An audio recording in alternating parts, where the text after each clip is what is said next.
from University of Sao Paulo. Oh, please. Okay. So hello, everyone. Before I begin, I want to thank the organizers for this opportunity. I'm very, very happy to be here. So today, I want to present some of the results that we've been doing at the University of Sao Paulo. And the results I will present had the help of these collaborators. So Jader is a postdoc at our group. William is a master's student, so they're the ones that are most directly connected to this work. And it also counted with the collaboration of Rafael from Minas Gerais, Fred from São Carlos, Mauro from Queen's University, and Lucas from Goiás. So the idea of my talk is to quantify irreversibility. So I'll start by considering this very simple scenario of a system, maybe a quantum harmonic oscillator, coupled to a heat bath. So very simple scenario. Now, if the environment is large, sufficiently large, then information about the system will be diluted in the environment and will never come back. So this is a typical example of this. So this would be, for instance, the population of an atom as a function of time. And then you can compare what would be a finite bath and an infinite bath. So for an infinite bath, you just have a relaxation, a decay. But for a finite bath, you would have some type of backflow. Information can go, but it can also come back. And so within this picture, we want to quantify how irreversible is a certain process. And here I'll define irreversibility as the loss of any resource. So not only the loss of thermodynamic resources, but a more general scenario for just saying that, well, irreversibility is just any kind of resource that was lost to the environment and is never recovered. So in thermodynamics, the resources are heat and work. So those are the available resources. And entropy production, therefore, quantifies any type of loss of these available resources. And the usual picture in thermodynamics, it starts with the Clausius inequality, which relates for any process, the change in entropy is always larger than this guy, delta Q, which is the heat divided by the temperature. And so since this is always larger or equal to one another, then we can define the entropy production as just the difference between them. And it will always be a non-negative quantity. And here we'll work mostly with the same idea, but expressed in terms of rates. So we define an entropy production rate. And we define what is called an entropy flux. And then we write the entropy, the rate of change of the entropy of the system as a production minus a flux. So now that's the thermodynamic scenario. But here I want to consider that in the context of quantum systems. So what is different in quantum systems? What new features do you get? Well, first, you get other resources. And this is something that I'm very interested in. In quantum information processing, not only heat and work are resources, but you also have other resources such as entanglement and coherence, and that they can be used to perform tasks. When you run a quantum algorithm, you're not consuming heat, you're consuming entanglement. And these resources, they are also lost to the environment. So when a system is in contact with the environment, there's also some degree of irreversibility concerning these new resources. And this is an example, an experimental result from the group of Davidovich and Steve Walburn in 2014. And what they do is they study two qubits that are entangled, but then one interacts with an environment and the other one interacts with another environment. And then they lose the entanglement, so that's the red curve. They're losing the entanglement, and they're transferring that entanglement to the environment. So the blue curve is now that the two environments are entangled because of the two qubits. Another interesting feature of quantum systems is this idea of working with engineered reservoirs. Due to the control of these coherent quantum systems, we can actually play with reservoirs that go beyond the usual idea of thermodynamics. So this is one example, which is, in this case in particular, a classical example, but it's sort of simulating a quantum idea, which is this idea of a squeezed thermal bath. So essentially what you do, they have here a membrane that can vibrate, and then they simulate a bath by introducing some electronic noise. And what they do is as follows. So here, they discuss what is a squeeze bath. So you have position and momentum, x and p. If the bath is thermal, then position and momentum satisfy equipartition. But if the bath is in a squeeze state, then this equipartition is broken. So the quadratures in position and momentum become different. And you can actually use this as a resource. You can, in this case, they run a thermal engine with this. They show that you can go beyond the Carnot limit with this type of process and so on. Third, in quantum systems, we have this idea of information. And I really like this sentence by Wojciech from this Nature Physics paper, which says that the fragility of states makes quantum systems very difficult to isolate. Transfer of information, which has no effect on classical states, has marked consequences in the quantum realm. So whereas fundamental problems of classical physics were always solved in isolation, it sufficed to prevent energy loss. This is not so in quantum physics. Leaks of information are much harder to plug. So this is related to this basic idea that information about the system is usually transferred to the environment. So the system loses not only energy as a resource, but it also transfers information to the environment. And this has a big impact, for instance, on the transition from quantum to classical. And finally, we have this idea of measurement. So in a quantum system, in order to access thermodynamic informations, for instance, such as entropy production, you actually need to do measurements. And the measurements, they will collapse the state. And so they will have not a passive role as in classical physics, but they will really have an active role. In particular, thermodynamics is usually related to processes. And processes depends on deltas, on variations of quantities. It depends on how much one thing changed during a process. And so to access that experimentally, you actually need to do two measurements. Not only a measurement afterwards, but you also need to do a measurement before. And so you can have back action. Or you can use that back action to produce information engines and Maxwell demons and so on. So the role of measurement is also very important. Okay, so here's a short summary of my talk. So first, I'll focus again on this simple system of just one quantum system connected to one bath. And I'll discuss some of the differences between quantum and classical approaches. And then I'll go into this system which is coupled to two baths, and we'll tend to a non-equilibrium steady state. And then we'll also discuss some quantum effects in that case. Okay, so this is the first part. Most of what I'm going to talk about is in this first paper here. So essentially, here's the idea. So we're going to consider a system which has discrete levels, so I'll assume that for simplicity. So you have some level structure like a harmonic oscillator, but it doesn't have to be, for instance. And we'll think about a classical description of the dynamics of this system interacting with a bath. So in this classical picture, you imagine that the system is characterized by populations. So you have populations Pn, which are just the populations of being found in different levels. And you can just think about the contact with the bath as just a dynamics between these populations. So populations just go up and down. Sometimes the system absorbs some energy, it goes up. Sometimes it releases some energy, it goes down. And so you can describe this by a classical Pauli matter equation, which is just a rate equation. It says that the rate of change of the probability Pn is just given by some rates, W and given M, which are just the probability transition rates. And I'll also make this explicit assumption that the Gibbs thermal equilibrium is a steady state of this equation. So it's connected to our actual heat bath. Now, how to quantify entropy production in this case? There is a very famous theory by Schnackenberg from the 70s in which he says that entropy production rate can be written as the rate of change of a relative entropy. So this S of P equilibrium, the Shannon relative entropy between the probabilities Pn and the probabilities Pn equilibrium.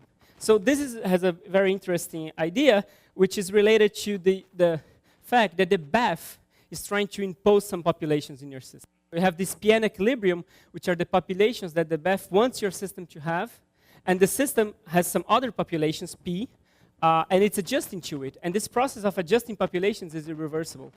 And essentially, the entropy production, you can think about this relative entropy as a measure of distance between probability distributions. So you're essentially measuring how the probabilities Pn are approaching the equilibrium probabilities. Okay, but now we talk about a quantum master equation. So instead of having probabilities Pn, we actually have a density matrix. And so it will contain both populations and coherences. So to give an example, the simplest case you can imagine is just a spin half or a qubit. And this would be a typical master equation describing what's called amplitude damping, is essentially calibration at some temperature. F is the Fermi-Dirac distribution. And you can now think about this dynamics in terms of these, the full density matrix. And the full density matrix will have populations, P0, P1, but it also has coherences. Now, if you look at the equations for the populations, they are exactly a Pauli master equation. So they are just rate equations. The populations interact with each other, and they are independent of coherences. But on top of that, you also have the damping of coherences. So you have populations going on, and you have coherences evolving. Now, how does that translate into entropy production, into this idea of quantifying irreversibility? So I'll focus here on a very popular class of maps nowadays called thermal operations, which are essentially maps that take you to the correct Gibbs state and are such that the populations always evolve as a classical master equation, which is just like the qubit example I showed. And for this model, the entropy flux is just the same as we had before. It's just the heat divided by the temperature, so it doesn't change. But the entropy production does change. And the entropy production, instead of having the classical relative entropy, now you have the quantum relative entropy, S of rho, rho equilibrium. But other than that, it's pretty much the same. But now there are a couple of interesting things that we can do with this type of result. One in particular, which I find quite illuminating, is that you can actually divide this guy in two parts. So instead of thinking about a quantum master equation, which is an effective description of how system interacts with the environment, you can actually think in terms of the sort of dilated picture, where you consider the unitary dynamics of system plus environment. And then you can show that the entropy production can be separated in two parts. The first part is the rate of change of the mutual information. So this I here is the mutual information between system and environment. So it's the overall quantifier of system-environment correlations. And the second term is the relative entropy of the BEF state corresponding to its initial equilibrium state. So I really like this formula because I think it gives very clear interpretations of the origins of entropy production. Entropy production has two terms. One is because you build up correlations with the environment, but you never recover these correlations. They are lost forever. And the second point is that you build up entropy production because you push the environment away from equilibrium. And that's also something that you can have, it's irretrievable. Okay. But now, we're going to do something else. So going back, to this formula again, just entropy production as the rate of change of the relative entropy. We're going to separate this S into two terms. We can actually separate it into the classical Kubla-Leiber relative entropy, plus this C of rho, which is called the relative entropy of coherence, which is nothing but the entropy of the state that doesn't have coherences, the state where you just get the diagonals, minus the state with coherences. And then if you do that, you obviously divide the entropy production into two terms. So now you have this scenario where you really have irreversibility due to two different processes which occur in parallel. On the one hand, you have entropy production due to population changes. The system is adapting to what the environment wants. And on the other hand, you have entropy production due to the loss of coherences. You're constantly losing resource coherence due to the environment. And this is also an irreversible effect.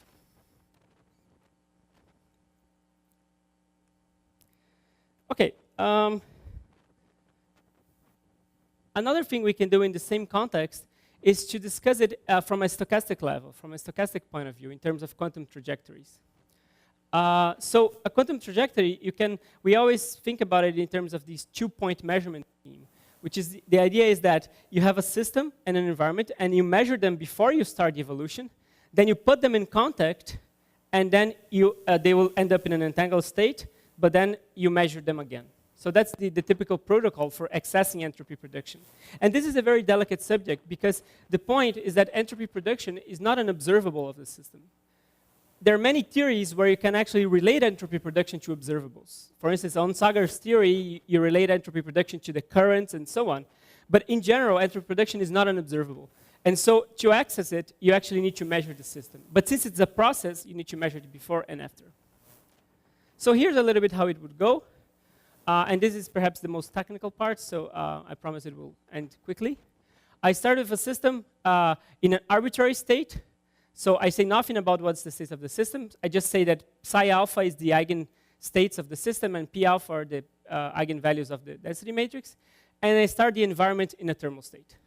And in general, I want that the states of the system will not be the same as it will not be diagonal in the energy basis. That's the whole point. So in general, the system will start in some state that has coherences. And so now we do it in 3 steps. First step, we measure the system and the environment. The system, we measured it in the basis of rho s, and the environment, we measure it in the eigenbasis of the environment. Then we evolve both of them with a unitary, and this will give us a final state, which is in general entangled state. And from this final state, we can actually compute the reduced density matrix of the system, and this will be yet another basis, which is again, in general, not an energy basis. And then we measure again in this new basis, psi b. And for simplicity, we measure the BAF in this basis nu, which I'll take to be the same as the initial basis. And there's some discussion about which basis you should measure the BAF, but this one works as well. So from this, you construct a quantum trajectory, which is essentially the quantum numbers of this process. So alpha is the quantum number of the system, mu of the BAF before the evolution, and then beta and nu, the quantum numbers of system and BAF after the evolution. And then you define a path probability. So you define the probability of observing this path, which is just the probability of being found initially times the probability, the transition probability, which is just the overlap due to the unitary. And from this guy, you then construct the entropy prediction. So you construct this guy, which is a stochastic version of the entropy prediction. Is the entropy prediction for a given trajectory. It is constructed such that its average is the total entropy prediction. So if you average over all possible trajectories, you get the total entropy prediction in the trajectory. And it's also constructed to satisfy a fluctuation theorem, which is usually what we like entropy predictions to satisfy. Okay, but now we ask, well, how can we take into account the separation between a classical part and a coherent part? One way to do that, which goes all the way back to Dirac, is this idea of an augmented trajectory. So quantum states, they have this fundamental incompatibility of bases. You cannot know the state of the system in one basis and in another basis set. So that's a fundamental thing of quantum mechanics. But what you can do is you can do the next best thing, which is to describe conditional probabilities, p and alpha and p prime and beta, which are essentially the probability of being found in the energy basis, and given that you found the system in psi alpha. And then you construct an augmented trajectory where, in addition to the usual trajectory, you also include the possibility of being observed in the energy basis. And then if you do that, you can separate the entropy prediction into 2 terms. One is the classical term, which is exactly what you find in systems without coherence. And you have this extra contribution from the coherences, which actually have an interesting interpretation, because they're related to something that's called information gain, which is essentially the amount of information that you can learn from one basis, the amount of information that 2 bases, in this case n alpha, psi alpha and m psi beta, share with each other. So in the end, the point that I want to emphasize is that this new term in the entropy prediction is really related to an incompatibility of bases. It's related to the fact that in quantum mechanics, you cannot know the state of the system simultaneously in 2 sets of bases.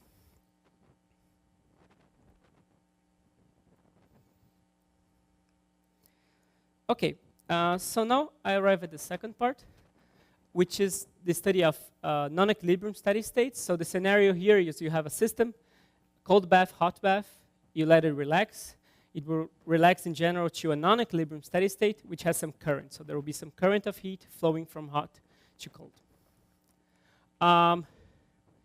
In general, in a thermodynamical scenario, you would describe entropy production like this. You would use the same formula as before and say that the rate of change of the entropy is the entropy production pi minus a bunch of fluxes, which are the fluxes to each environment.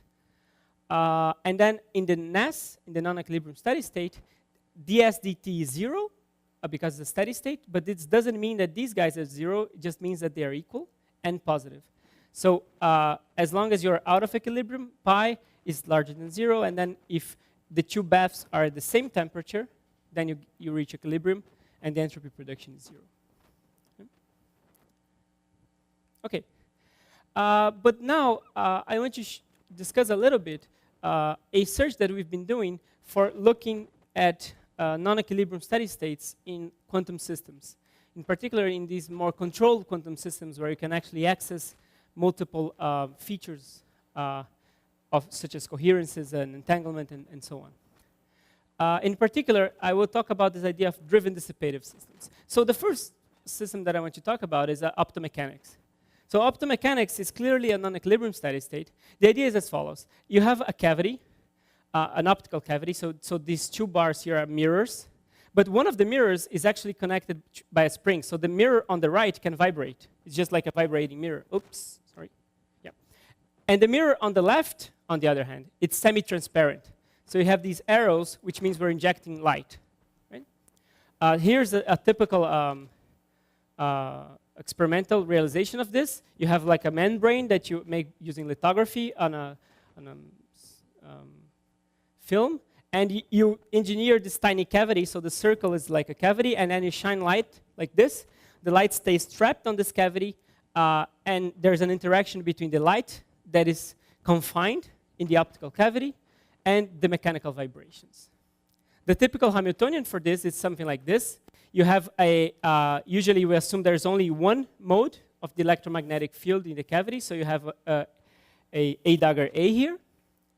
Then we have a mechanical oscillator, and the interaction looks a little bit like this. So this interaction is called a radiation pressure interaction, and it's very intuitive. It's just a force, so it's minus a force times x. So you're pushing the mechanical oscillator, but the amount that you're pushing depends on a dagger A. So the more photons you have, the more you push the cavity. So it's exactly the idea of radiation pressure. But you also have a pump. So this term is a pump. It means that you're pumping with a laser here. And so you're pushing the photon number in the cavity to be usually very large. And this system also has dissipation channels. So the mechanical vibration has dissipation because it's just a regular contact with the sample with the bath, which is in this case the film. And so you have this DM, which is a dissipator for the cavity, for the mechanical mode. But you also have a dissipator DC, which is the dissipator from the cavity. And it's related to the fact that since this mirror is semi-transparent, photons go in, but they also go out. So that's why it's called driven-dissipative. You're constantly driving, but you're constantly losing photons. And that's, in the end, very important, because that's how they measure things. That's how they extract information. It's from the photons that leak out. So you really have two dissipation channels. And this will be a typical non-equilibrium steady state. It will be a little bit different than what you're used to of hot and cold, but the idea is exactly the same. You have two baths, and the system is driven into a state that is a non-equilibrium steady state. Just some details. So usually the mechanical vibration can be modeled as a simple Lindblad equation, where gamma is the coupling to the mechanical bath, and Nm is the Bose-Einstein distribution for the bath. And the cavity losses, the photon losses, are described by a similar type of dissipator. So structure is very similar, but it's a zero temperature dissipator. So it's essentially the same one as the formula above, but you set this n to 0. So there is no photons coming in. You only have leakage of photons. Now the other model we're going to consider is a driven-dissipative Bose-Einstein condensate, which is in the group of Tillman Eslinger, ETH. So the idea here is, again, you have an optical cavity. So you have a pump, But now the two mirrors are fixed, and instead what you have a bunch of atoms inside the cavity. And there's a big engineering here to mediate an interaction between the cavity field and the Bose-Einstein condensate. And this cavity field is related to this checkerboard interaction. And it looks something a little bit like this. It's a type of Dickey model. So essentially you have the cavity again is A, and you can engineer it so that you only excite two modes of the BC. So B0 is the ground state, and B1 is the first excited state. And so you have essentially a model. You can engineer it so that it looks like this, which is essentially the Dickey model. So it's a three-body problem. And this is, again, a driven-dissipative model. The photons, they leak out, so you have the same type of dissipator again. And the atoms, they also have incoherent processes that also make them thermalize. Okay. But now there's something interesting, and this is really sort of telling how this idea started. We're really looking into these models, and we realized that we cannot apply the basic ideas of entropy production to this model because this dissipator is effectively a zero-temperature dissipator. So, and if you try to apply the usual thermodynamics of entropy production to a zero-temperature bath, the entropy production rate and the entropy flux rate, they are both infinite. The flux is infinite for a sort of trivial reason. You have 1 over t, you take t to 0, and then it's 0. But the relative entropy also diverges when rho equilibrium is a pure state. So you really have a situation where you would get an infinite entropy production and an infinite entropy flux. And it's important to emphasize that these are the only quantities that have problems. Everything else is very well behaved. Entropies, energies, everything else works in terms of modeling these types of experiments. It's only these guys that give you trouble. And then you can ask, well, is this divergence physical? Could it be related to the third law of thermodynamics, and could it be there's a deep reason behind it? And that's a valid question. I don't have a full answer, but I think that in this case it is not. It's not a physical divergence. It's related to the fact that these photon losses are really not an equilibrium bath. They are a non-equilibrium bath. Because you engineer it so that photons can never come in. So you break detailed balance by construction. So I don't think that what we're modeling here is really a system connected to two heat baths in the classical sense of a heat bath. We're modeling a system connected to two baths, but these baths are not necessarily thermal baths. But that's an interesting discussion. Oh, and by the way, of course, we want to be pragmatic. So even if this divergence is physical or not, we want to be able to quantify irreversibility. And this type of dissipator is used across all experiments that use optical cavities. If there is an optical cavity, they use this dissipator, and it gives great results. So we want to have a practical way of quantifying irreversibility in this case. So the approach we did, which is in this paper, is related to this connection between Renyi entropy and Wigner entropy. So there's been a lot of discussion, and we also saw some in the last talk, about using Renyi entropies for thermodynamics. And if you consider Gaussian bosonic states in particular, there is a quite interesting paper by Gerardo Adesso and Girolami and Serafini, where they discuss that the Renyi 2 entropy is actually related to the Wigner entropy. So W here is the Wigner function of your system. I'll talk more about it in a second. And the two are actually connected. So this is interesting because the Wigner function can then be viewed as a sort of quasi-classical probability distribution, and you can really recover some classical results. So, and what is also interesting about the Wigner function is that you can actually relate it to FOKKER-PLANCK equations. So to give you an example, if you just take a harmonic oscillator subject to a finite temperature bath like this, then in terms of the Wigner function, you get a FOKKER-PLANCK equation, where alpha here is the coherent state variable, so it's a XP essentially. And this looks like a continuity equation. The DDT of the probability distribution is the divergence of the currents. So this J of W can be interpreted as probability currents. And that's interesting because they are only 0 in equilibrium. So you can sort of define equilibrium in this sense as the state where there are no currents flowing. So based on a sort of classical analogy to classical probability distributions, we then find the following results for the entropy production in this case. So first of all, the entropy production is related to a relative entropy of Wigner functions.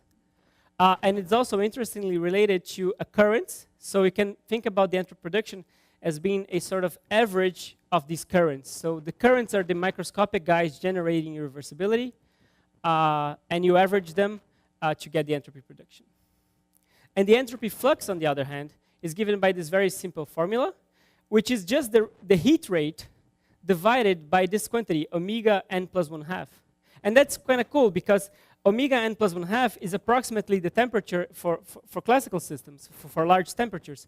So for large temperatures, you recover classical thermodynamics, the classical result for the entropy flux. But most importantly, both pi and phi remain finite at 0 temperature. So you now have an effective description of irreversibility that works also for 0 temperature baths. Going back now to the models that we discussed before. They're both non-Gaussian models. They involve cubic interactions, but they can be Gaussianized because of the drive. And you can effectively map them into 2 interacting harmonic oscillators. So you just have a map which is just 2 harmonic oscillators connected to 2 baths. And then the entropy production is just given by this simple formula. And then here are now experimental results. So this is from the group of Aspelmeyer in Vienna, and this is from the group of Eslinger at ETH. And this is the measurements of the entropy production in these non-equilibrium steady states. And this is, as far as we know, the first experimental assessment of the contribution of quantum fluctuations and quantum phenomena to entropy production in a non-equilibrium steady state. So for the optomechanics, in both cases, these G's here are essentially, how strongly coupled the 2 oscillators are, so they're the effective coupling. So in this case, in the optomechanical case, the G increases. As the G increases, the entropy production increases, and not in a very dramatic way. But for the BEC, you actually have a quantum phase transition, so this is the Dickey model phase transition, and the entropy production diverges at the critical point. Yeah, and I think that's it. That's what I had to say. So just before I finish, and I will not bore you with conclusions, I wanted to say that there are 2 permanent positions open at São Paulo, one in quantum information and one in materials at the nanoscale, which you can read as condensed matter, because I don't know why they put that name. And São Paulo is a great place, only 4 hours a week of teaching.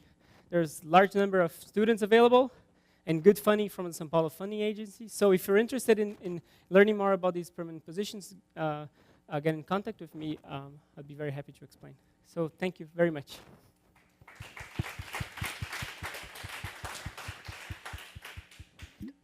Okay, are there any questions?